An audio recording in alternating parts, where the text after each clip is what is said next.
কলকাতার বিকশিত ভারত সংকল্প সংস্থানের অনুপ্রেরণামূলক জাতীয় সমাবেশ। বিকশিত ভারতের স্বপ্ন বাস্তবায়নের লক্ষ্যে বিকশিত ভারত সংকল্প সংস্থানের উদ্যোগে কলকাতার আরবানা এনআরআই কমপ্লেক্স আরবানা ক্লাবের এক অনুপ্রেরণামূলক জাতীয় সমাবেশ অনুষ্ঠিত হয়। অনুষ্ঠানের নেতৃত্ব দেন বিশিষ্ট সমাজসেবী অ্যাডভোকেট শ্রুতি মিশ্র ফাউন্ডেশনের প্রতিষ্ঠাতা এবং সংস্থার পশ্চিমবঙ্গের প্রতিষ্ঠাতা সদস্য অ্যাডভোকেট শ্রুতি রেখা মিশ্র। অনুষ্ঠানে প্রধান অতিথি হিসেবে উপস্থিত ছিলেন সংস্থার জাতীয় ও আন্তর্জাতিক সভাপতি ডক্টর মহেশ শর্মা। তিনি শিক্ষা, সামাজিক মূল্যবোধ ও জনসেবার মাধ্যমে আত্মনির্ভর সমৃদ্ধ ও সাংস্কৃতিকভাবে শক্তিশালী ভারত গড়ে তুলতে সকলের সক্রিয় অংশগ্রহণের আহ্বান জানান। তিনি জানিয়েছেন, সংস্থা ভিশন 2047-এর অধীনে শিক্ষা এবং স্বাস্থ্য সহ 11টি ক্ষেত্রে কাজ করার সংকল্প নিয়েছে। এর অংশ হিসেবে বিশ্বের সর্ববৃহৎ 1 লক্ষ শ্রেণীকক্ষ বিশিষ্ট আবাসিক বিশ্ববিদ্যালয় প্রতিষ্ঠা এবং ভারতকে পুনরায় বিশ্বগুরু হিসেবে প্রতিষ্ঠিত করার লক্ষ্য নির্ধারণ করা হয়েছে। অনুষ্ঠানে বিশিষ্ট আধ্যাত্মিক ব্যক্তিত্ব শ্রী দিলীপ মহারাজ, শ্রী কার্তিক মহারাজ এবং গৌড়ীয় সমাজের প্রতিনিধিরা উপস্থিত থেকে সেবাভাব, আধ্যাত্মিক চেতনা ও জাতীয় ঐক্যের গুরুত্ব তুলে ধরেন। এছাড়াও উপস্থিত ছিলেন যাদবপুরের বিধায়িকা সর্বনী মুখার্জি, বিষ্ণুপুরের বিধায়িকা শুক্লা চট্টোপাধ্যায় সহ অন্যান্যরা। অ্যাডভোকেট শ্রুতি রেখা মিশ্র বক্তব্যে উপস্থিত সকলকে ধন্যবাদ জানিয়ে বলেছেন, শিক্ষা, সাংস্কৃতিক সচেতনতা, যুব উন্নয়ন ও জনসম্পৃক্ততার মাধ্যমে পশ্চিমবঙ্গে এই আন্দোলনকে আরও শক্তিশালী করা হবে। তিনি নৈতিক মূল্যবোধ, সম্মিলিত উদ্যোগ এবং সক্রিয় নাগরিক অংশগ্রহণের মাধ্যমে বিকশিত ভারতের স্বপ্ন বাস্তবায়নে আহ্বান জানান। অনুষ্ঠানের সমাপ্তি হয় অনুপ্রেরণামূলক বার্তা, একসঙ্গে চলুন, অংশগ্রহণ করুন, পরিবর্তন গড়ে তুলুন এর মাধ্যমে। ভারতবর্ষে বিকশিত ভারত, আমাদের ভারতবর্ষ, আমরা যেটা স্বাধীনতার আন্দোলনে আমাদের বিপ্লবীরা যেটা বলেছিল, বলো বলো সবে শত বিনা বেনু রবে, ভারত আবার জগৎ সবার শ্রেষ্ঠ আসন, ধর্মে মহান হবে, কর্মে মহান হবে, নবদিনমণি উদিবে আবার পুরাতন পুরো।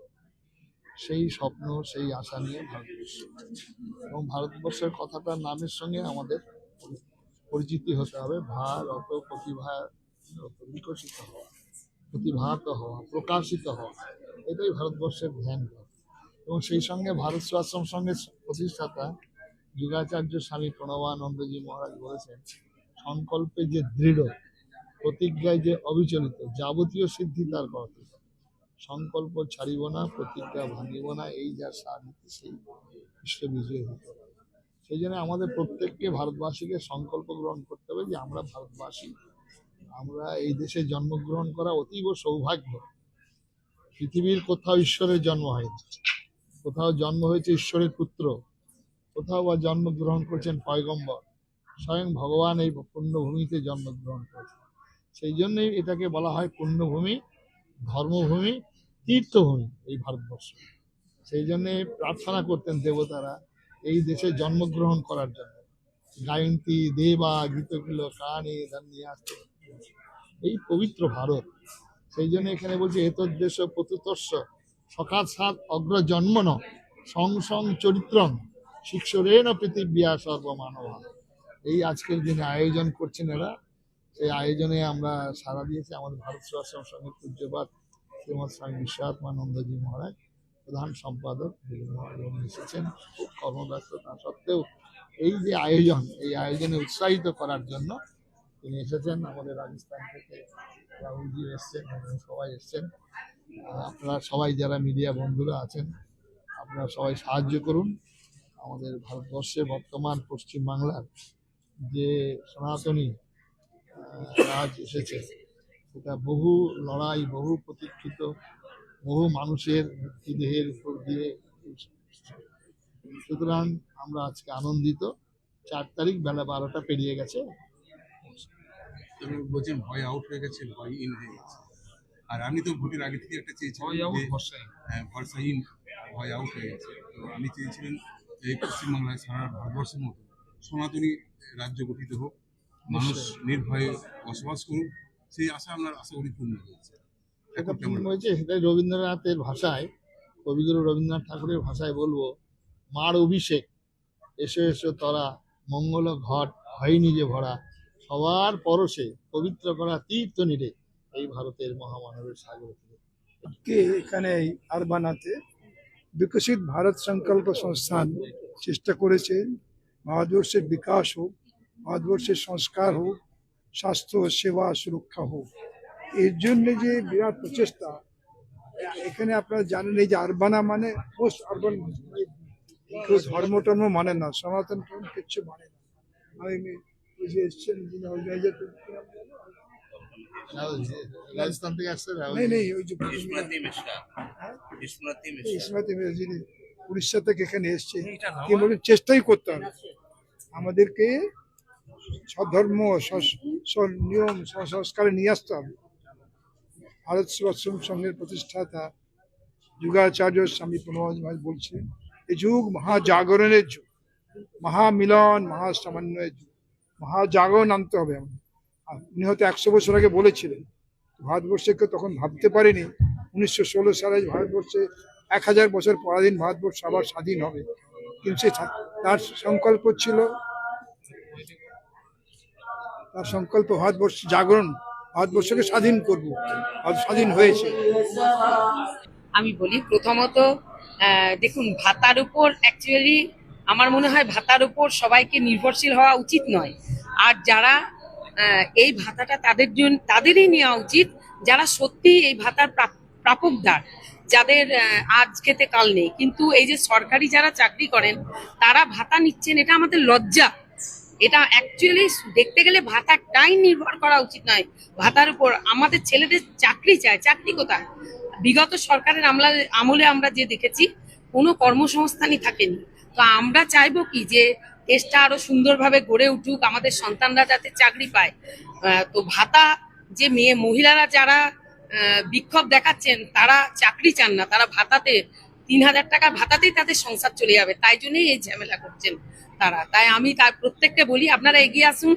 যারা সরকারি চাকরি করছেন দয়া করে তারা নেবেন না, কারণ আপনাদের হাজবেন্ডরা যথারীতি আপনাদেরকে খাওয়ানোর ক্ষমতা রাখে। তাই আমি প্রত্যেকে বলবো যারা পাওয়ার যোগ্য তারা যেন পায়, আর আমাদের সন্তানদের যেন কর্মসংস্থান হয়, এটাতে আপনারা সবাই সহযোগিতা করুন, ঝামেলা নয়।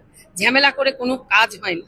देखिए, विकसित भारत संकल्प संस्थान ने एक ही संकल्प लिया है कि विकसित करना है। विकसित के हिसाब से अगर आपको समझ में आएगा कि विद्या एक प्रथम संस्था है जिसके सामने हर कोई समान है। वहाँ पर कोई पॉलिटिकल पार्टीज नहीं है, वहाँ पर कोई डिस्क्रिमिनेशन नहीं है, there is no division also.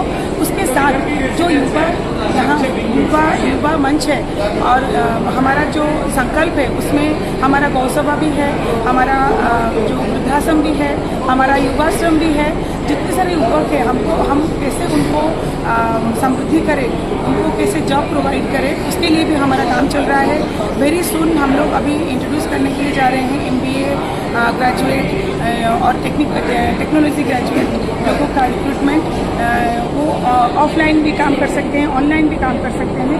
तो ये बहुत जल्दी आपके सामने आएगा और धीरे धीरे हम लोग का पूरा जो ऑर्गेनाइजेशन के जितने सारे लोग हैं सब में जुड़ रहे हैं।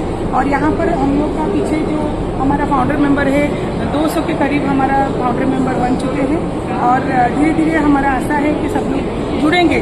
जब उनके अंदर वो क्षमता आ जाए कि समाज के लिए भी हमको करना है, आज सिर्फ हमारे लिए नहीं करना है, आगामी समाज के लिए भी हमको करके रेडी करके जाना है। क्योंकि आज हम हैं, कल हम नहीं रहेंगे, लेकिन जाने के बाद भी हमारा अगर अच्छा कर्म है वो हमारा बाद ये जनरेशन, हमारा अल्फा जनरेशन तक वो लोग एंजॉय करेंगे। मोदी जी आज अगर कुछ कर रहे हैं वो इसीलिए नहीं कर रहे हैं कि वो एंजॉय करेंगे, क्योंकि मोदी जी का जितना बयस हुआ है उसके हिसाब से उनका कितना वो एंजॉय करेंगे। उनके बाद भी हमारा भारतीय जैसे सुरक्षित रहे, जैसे समृद्ध रहे, जैसे शिक्षित रहे, और भी उनका ये प्रचेष्टा वो हम लोग आगे बढ़ा रहे हैं। इसको बोल के मैं समाप्त करती हूँ। धन्यवाद।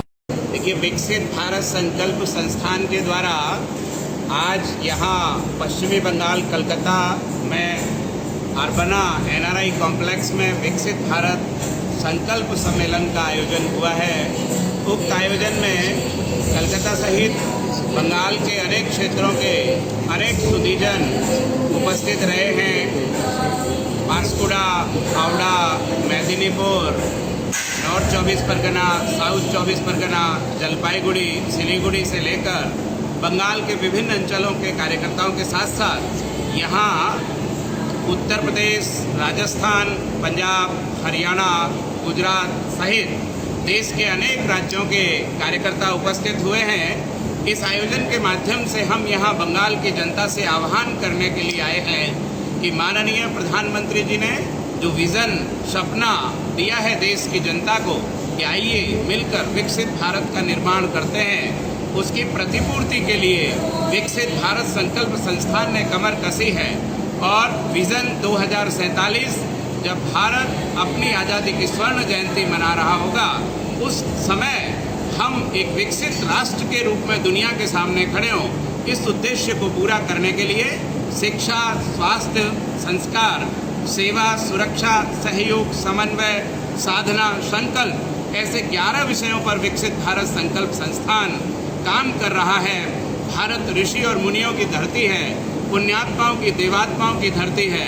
यहाँ समाज और राष्ट्र का काम करने वाले अनेक महापुरुष और महामनीषी रहे हैं। हम सब उनके अनुयायी हैं। यदि 145 करोड़ भारतीय राष्ट्र प्रथम की संकल्पना के साथ जिएगा तो ये तो बहुत छोटा सा लक्ष्य लेकर हम लोग बढ़े हैं। विकसित भारत संकल्प संस्थान का स्वप्न है विकसित भारत के योगदान में प्रत्येक भारतीय का योगदान हो। उसी दृष्टि से हम लोग विश्व का सबसे बड़ा आवासीय विश्वविद्यालय बनाने के लिए संकल्पित हैं। ऐसा परिसर जहां देश के जरूरतमंद प्रत्येक विद्यार्थी को पढ़ने का अवसर प्राप्त हो, ऐसा स्थान जहां लगभग 1 लाख कक्षा कक्ष बनने वाले, 1 लाख गांवों से पानी, मिट्टी, अन्न, दान और सज्जन शक्ति का संग्रह किया जा रहा है। इस देश के 6,67,000 गांव और 2,63,000 पंचायतों तक पहुंचकर अपने इस संकल्प की चर्चा की जा रही है। इसी दृष्टि से देश के अनेक पद्मश्री, पद्म भूषण, पद्म विभूषण, भारत रत्न, मैग्सेसे, वीर चक्र, अर्जुन चक्र और समाज जीवन की प्रत्येक विधा में जो संपन्न लोग हैं, उन लोगों को आह्वान किया जा रहा है, आग्रह किया जा रहा है, सभी सज्जन शक्ति को निवेदन किया जा रहा है कि उनके सहयोग से यह स्वप्न साकार रूप ले। भारत के अंदर नालंदा, तक्षशिला, विक्रमशिला, अवंतिका, वैशाली, उज्जैनी जैसे शिक्षा के केंद्र थे, पर दुर्भाग्य से जब से वो तोड़े गए, पिछले 1000 वर्षों में वो पुनर्स्थापित नहीं हुए। अब भारत का युवा खड़ा हो गया है। जैन जी से लेकर प्रत्येक क्षेत्र के अंदर भारत के लोगों की ताकत वैश्विक मंच पर दिखाई दे रही है।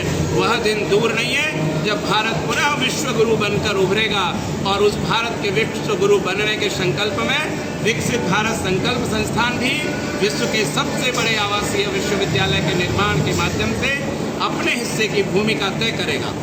After 4th May, the West Bengal is under the Sanatani Bango.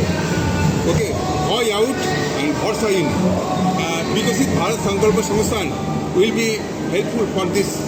देखिए, बंगाल तो बहुत महान धरती रही है। नेताजी सुभाष चंद्र बोस से लेकर स्वामी विवेकानंद से लेकर अनेक ऐसे युग पुरुषों की धरती यह है जो शौर्य की गाथा से लेकर संकल्प की धरती है।